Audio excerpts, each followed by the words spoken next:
We often find that people don't quite understand how their business metrics need to be measured and what really matters. So I really want to show you some of the top line things that you need to work on when you're running marketing that helps influence the entire business, and especially how effective your marketing is.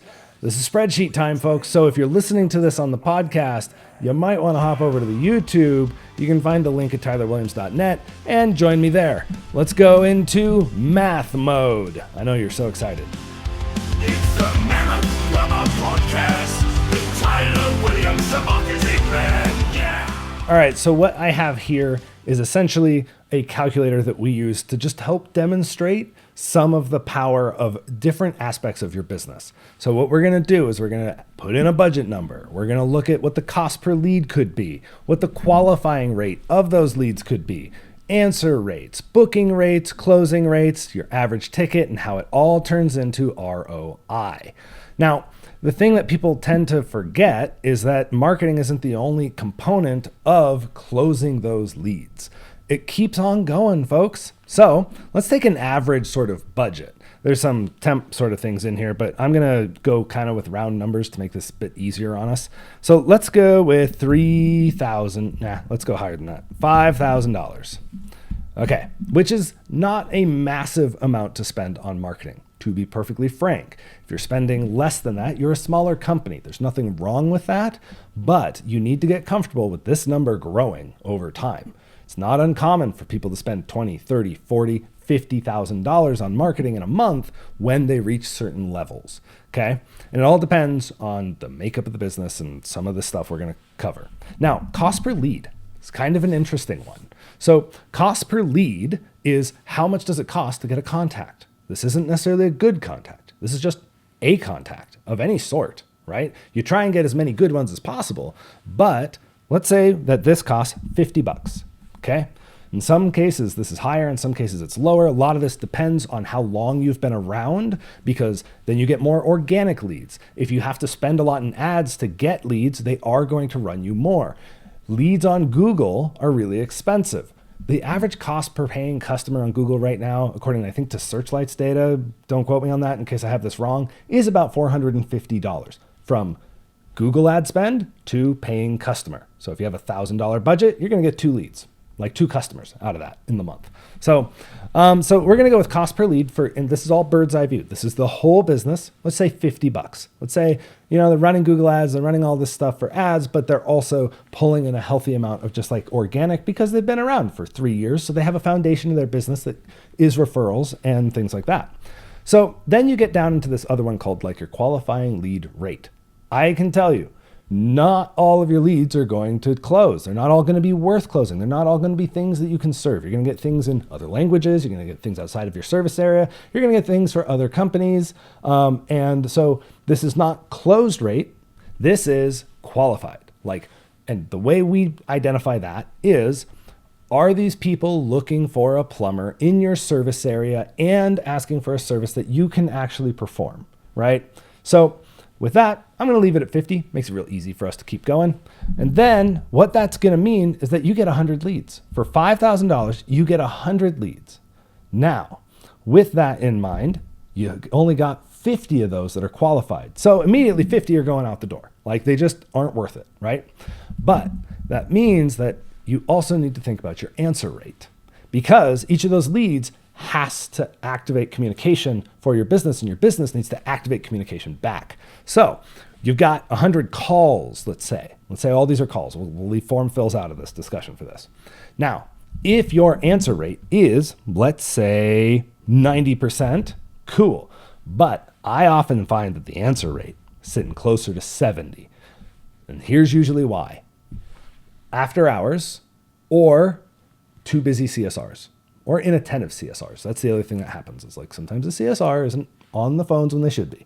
Now, honestly, what I think a lot of you should be doing is, if you have a 70% answer rate, get an answering service, because the amount that they are able to get on your calendar while you're closed is likely going to pay for them right out of the gate. So we're going to put this as 70% right now. Okay. So then that means that out of all of those 100 leads, you're only answering 70 of them. And then with the qualifying rate being 50%, only 35 of those actually are qualified leads and are worth trying to close. So then you end up with a booking rate, right? So you answer the calls, but what if your booking rate is sitting at about 70%? Okay, now that does sort of dovetail in with your lead quality. Like if your qualified lead rate is higher, you're gonna book more of them because actually with qualified leads, yeah, it's all about like, these are good people. How good are you at getting them on the calendar? So I'm gonna walk that one back. So let's say your booking rate is 70%, okay? And that means that you're going to actually get 25 estimates out of this $5,000. Then we're gonna go down and go into closing. This is also a tricky, sticky wicket. Now, what I love to see is 80% closing rate. It doesn't always happen. But if you close 80% of them, you've got 20 closed jobs from your $5,000. All right. Now you can see, you go $5,000, man, I should be swimming in leads. But you can see how the loss happens. It starts with the fact that not every lead's going to be good. And then it goes, you're not going to answer all the phone calls. And then it goes, you can't book all of them. And it's normal to not book all of them, but the better you can make that, the better, right? And that's a salesmanship thing. And then same thing with closing. It's another salesmanship thing that's behind after the marketing. So then you got your closing rate. Now you start going down into revenue. All right, so let's assume that your average ticket, okay, for the past 6 months was sitting at, a lot of people tell me 800. If you're lower than that, you're gonna have a really hard time finding $5,000 in marketing. So that means that out of those 20 closed sales, you've got revenue of 15,000. We're not even calculating like the overhead that you have on top of this, okay? But what in the world? Okay, just got a little weird pop-up. So then you end up having $15,680 coming into your business from 5,000. Now that sounds decent, right? But let's see what the ROI actually is.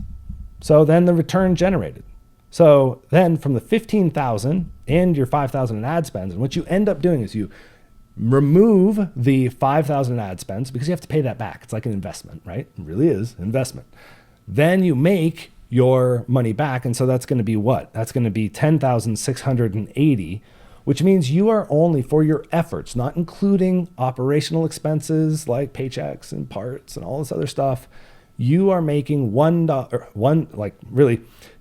ROI is $2.14. For every dollar you put in, you're getting $2.14 back. Now, you're getting customers, you're building, and when you're young and eager, maybe you can make this work.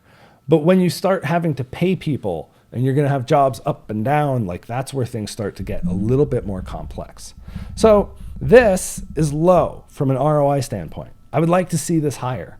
And I will tell you that the biggest things that make the difference here are on the client's end, not on the marketing end, because I kind of put these in for baselines, like with marketing. So cost per lead, let's keep that at 50.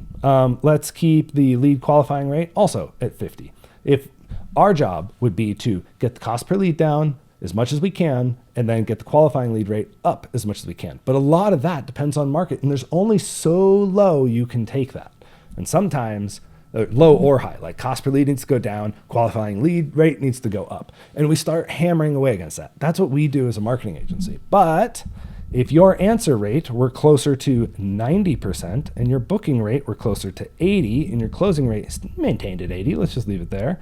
And then just with those operational differences, you're making about a third more money, right? Then you're making $23,000 and you're getting $3.61 back. That's the way the math works. So I will tell you that one of the biggest things that we find with clients is the answer rate being poor because they don't have a way to do calls after hours. Not that they have to do the work after hours. Let me clarify. It's just that you have to do the phone answering and the scheduling. Like that is the closest thing. But your average ticket is the next one. A lot of people can close estimates pretty well. If they get their answer rate good, which takes training the CSRs continually, but it's the average ticket that people get scared about because you're like, no, this work isn't worth this much. But that's a natural barrier as well because you know how to do the work, you know how it happens. But if you truly need to build a business, you might have to increase this price. And for some people, 800 might seem high. But I'll tell you, average ticket that we love to see is about 1,200. And then you start getting more into the benchmarks that we like to see. $5 of return on your ad spends. Like, that makes a really big difference to your company. And it means that you actually are starting to make the money that you need in order to operate efficiently. Because a lot of this revenue is going to be taken up in operational expenses. It's not going to immediately just be like the stuff on the ground here, right? It's not just marketing and leads. So keep these things in mind. The other side notes about all of this is it takes time to get there. It takes time to get your answer rate to 90%. It takes time to get your booking rate up. It takes time to figure out how you're going to raise prices. It takes time for your marketing spend to start getting the yield within certain metrics too, right? So all of this affects the way your company runs. And so as you move forward into marketing, into business, these are the things that I really want to see you measure. And like, we have done it for clients like this on a spreadsheet where we put in all the leads we track. We put in all the estimates that they brought in and all the that didn't close, as well as the closed ones. And then we reconcile the data so we can start seeing, well, what are your rates? What's happening here, right? And so you can go in and put in numbers into a simple spreadsheet to try and get an idea of your projections and where you want your company to go. That's a big deal. So as you start thinking about these things, as you start marketing, as you start going, measure early, measure often. It'd be really cool to see you looking at this week over week, at least month over month. We usually work on monthly segments because you need to have some time to breathe if you make changes.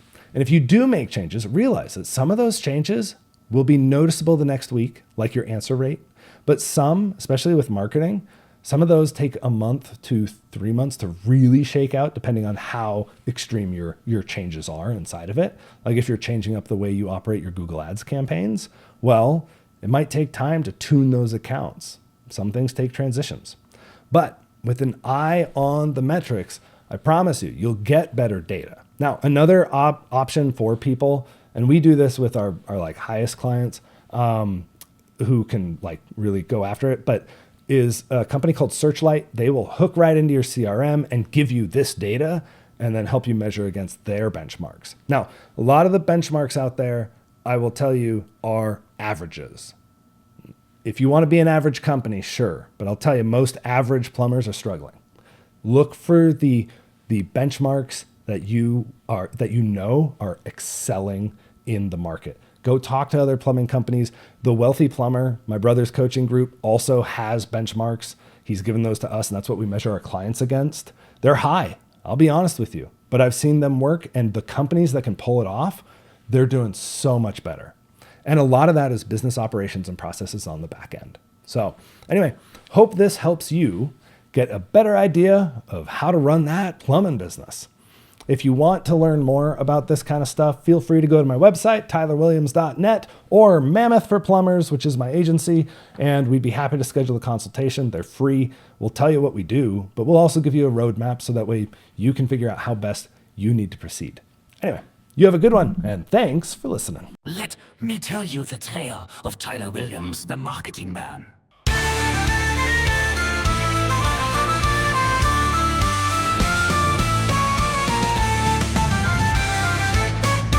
Born beneath the northern glow, through icy winds and endless snow, one dark night, disaster came, a plumbing failure, a world in shame. Searching online, no ads in sight, no plumber answered in the endless night. The pipes burst wide, the earth gave way, his home was gone, his mother lost. With fists clenched tight to the frozen sky, Tyler made a vow, a marketing cry. Plumbers shall rise, their name shall stand, I will forge their fate with my own hand.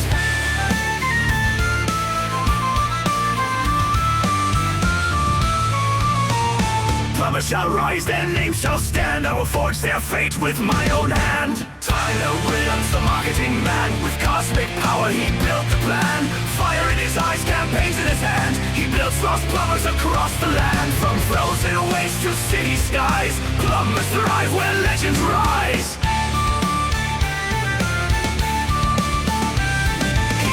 Alone through ice and stone, the Alaskan wilds became his home. He fought off bears with furious might and carved a shelter through the night. But cold winds whispered, his breath ran thin. He stumbled weak, his strength grew dim. Then through the storm a shadow tall, a mighty mammoth, a titan's call.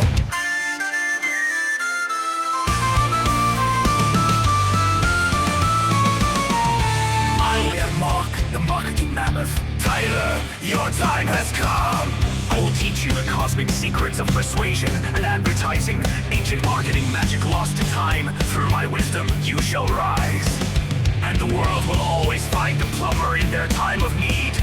Tyler Williams, the marketing man, born of the wild with a mammoth plan. He bends the stars, he shakes the sky. For plumbers lost, he lifts them high. With words like thunder, ads like fire, he turns their dreams into empires. No more shadows, no more doubt. With mammoth power, he pulls mills out.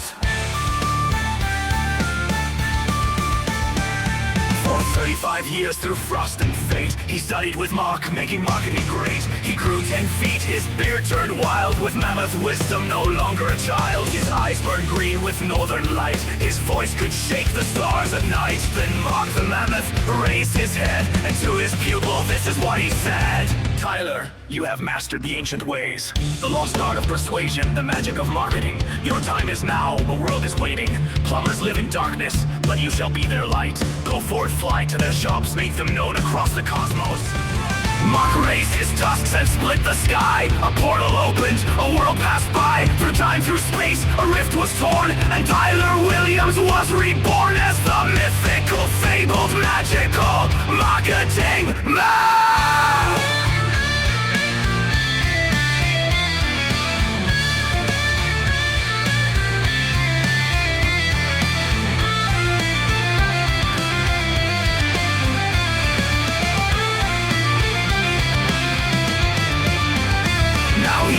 From shop to shop, lifting plumbers to the top. Through mammoth power, through ads so bright, he brings their business into the light. That was the tale of Tyler Williams, the marketing man.